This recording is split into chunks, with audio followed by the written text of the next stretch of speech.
Seperti inilah antusias warga Palembang yang mendapatkan bantuan beras di tengah pandemi COVID-19. Tak hanya warga, sejumlah marbot dan petugas masjid SMP 2 Palembang pun mendapatkan bantuan yang sama. Dalam kesempatan ini, sebanyak 5 ton beras dibagikan ke masyarakat di 10 titik yang tersebar di kota Palembang.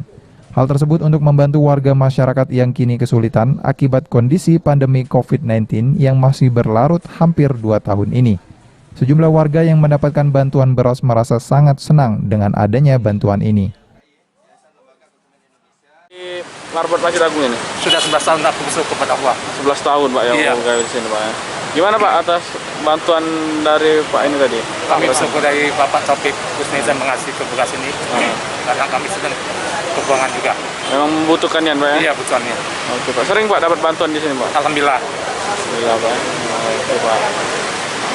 Berapa kilo beras yang kita terima Pak satu kali? 5 kilo. 5 kilo Pak ya? Iya, bersyukurlah pada Allah.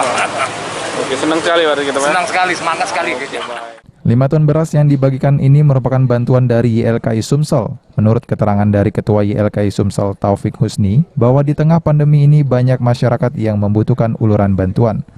Kepedulian sosial ini dilakukan agar dapat mengurangi beban masyarakat di tengah pandemi. Dirinya juga berharap agar para dermawan di luar sana bisa membantu juga saudara-saudara kita yang membutuhkan bantuan. Nah, untuk itu kami berharap dengan adanya kepedulian ini agar masyarakat dapat tetap mematuhi protokol kesehatan dalam upaya meminimalisir menyebarnya pandemi COVID, dan harapan kami juga dengan bantuan ini dapat meringankan beban masyarakat dalam hal pengadaan sembako.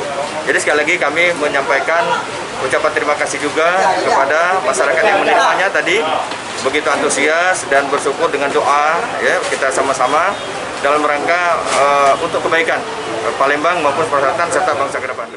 Irawan, PAL TV.